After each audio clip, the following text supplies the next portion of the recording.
Hello everyone, welcome back again. So in the continuation of communication series, today we are going to learn about the advantages and disadvantages of downward communication. And in the earlier video, I have talked about the purpose of downward communication as well as the channels of communication. If you haven't watched yet, please go and check out that video. Now let's start. Let me explain the meaning of downward communication once again. So here, as you can see in your screen, there is a chart has been given. Like here it is a flow chart has been given and it is saying that superior to subordinate. So जो भी आपकी information या messages का जो भी flow होगा वो higher authority से लेकर lower level of authority तक जाएगा, तो उसको downward communication कहा जाएगा. Means the flow of communication, the chain of communication will be from higher authority level to the lower level of authority, right? So let's see what are the advantages and disadvantages of downward communication. First, we will see the advantages of downward communication.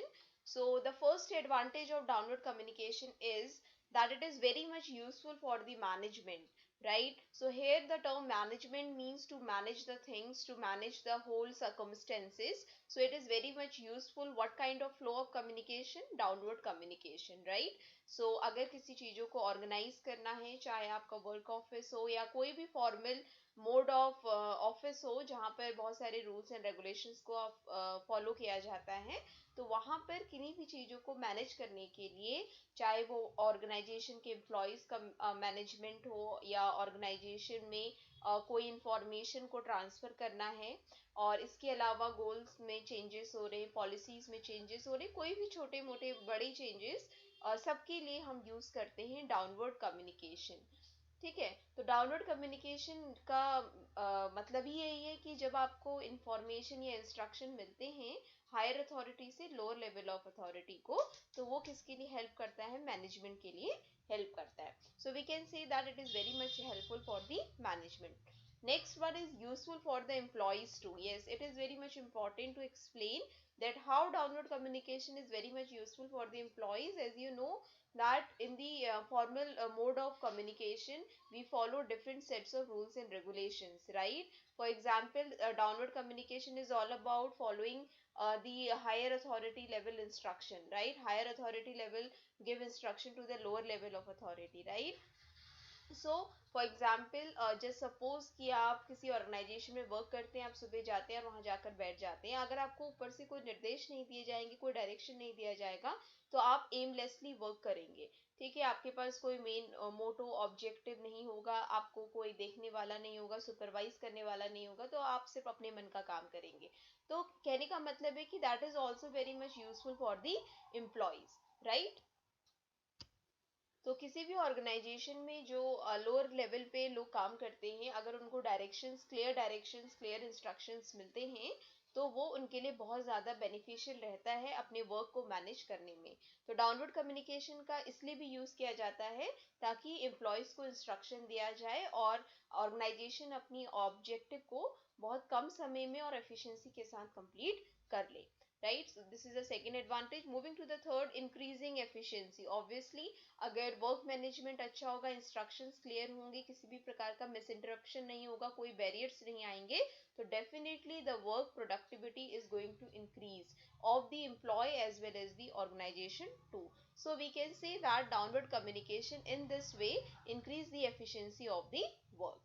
Next one is informing plans and policies. It is yet also very important advantage that it is very much helpful. Means with the help of the downward communication, we can inform new policies, new regulations, new ideas to our lower level authority people to implement. So it is very much helpful to circulate any kind of important information to our lower level authority, right?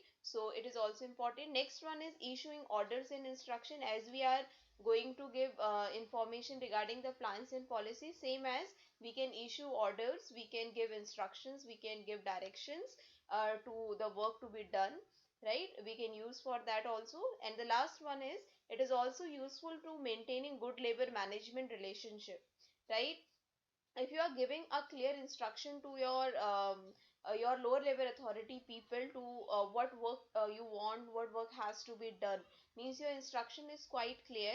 So your working efficiency, your team's working efficiency, as well as the organization's implementation of work is going to be great, right? So it also help here your that labor here your the lower authority people feel that you took care of them, you give instruction in a very good and in a clear manner. So this downward communication helps to strengthen the labor management relationship too. So right, these are the some advantages of downward communication. Moving to the next slide, let's see the disadvantages of downward communication. The first one of is a time consuming, right?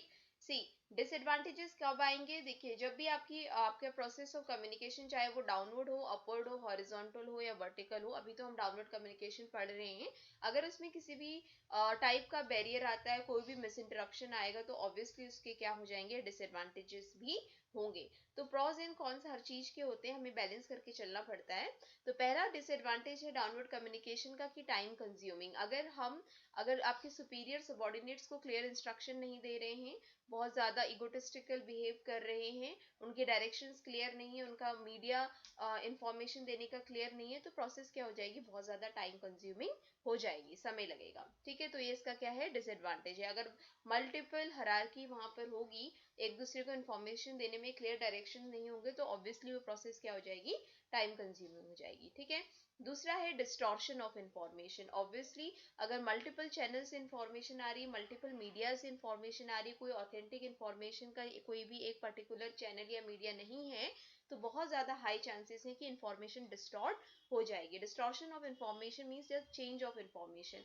जो भी information higher authority से आई है, lower authority तक आने तक उसका स्वरूप बदल जाएगा. तो इंफॉर्मेशन चेंज हो जाएगी, तो वो उस तरीके से इफेक्टिव नहीं होगी कम्युनिकेशन की प्रोसेस को कंप्लीट करने में, right. Third one is lack of explanation. बहुत ज्यादा हायर चांसेस है कि अगर किसी भी ऑर्गेनाइजेशन में सिर्फ और सिर्फ डाउनवर्ड कम्युनिकेशन ही फॉलो होता है, तो इसमें एक्सप्लेनेशन की बहुत ज्यादा कमी हो जाती है. कैसे? अगर हायर अथॉरिटी ने इंस्ट्रक्शन दिए अपनी लोअर अथॉरिटी को, तो लोअर अथॉरिटी के मन में अगर हायर अथॉरिटी और लोअर अथॉरिटी के बीच में बहुत अच्छा मैनेजमेंट रिलेशनशिप नहीं है, तो लोअर अथॉरिटी को अगर क्लियर इंस्ट्रक्शन नहीं मिले, तो उनको एक तरीके से वो अफ्रेड रहेंगे अपनी हायर अथॉरिटी से पूछने के लिए, right. So lack of explanation भी एक इसका क्या है? डिसएडवांटेज है डाउनवर्ड कम्युनिकेशन का. और ये सारे डिसएडवांटेजेस तब आएंगे जब आपके इंस्ट्रक्शंस क्लियर नहीं होंगे, राइट. उसके बाद है lack of feedback. Lack of feedback is also very important and it is counted as the disadvantage of downward communication. क्योंकि यहाँ पर क्या है? Downward communication is all about giving instructions and directions to the subordinates, right. तो इसका मतलब है कि फीडबैक की बहुत ज्यादा कमी है डाउनवर्ड कम्युनिकेशन में. आपके सबॉर्डिनेट्स कोई भी वर्क कर रहे हैं, बट उनके पास कोई भी ऐसा मीडियम नहीं है कि जिससे वो अपने सुपीरियर से कांटेक्ट कर सके. तो लैक ऑफ फीडबैक ये क्या है? डिसएडवांटेज है. जैसे कि आपको पता है, इसमें सिर्फ और सिर्फ इंस्ट्रक्शंस और डायरेक्शन ही दिए जा रहे हैं सुपीरियर के द्वारा सबॉर्डिनेट को.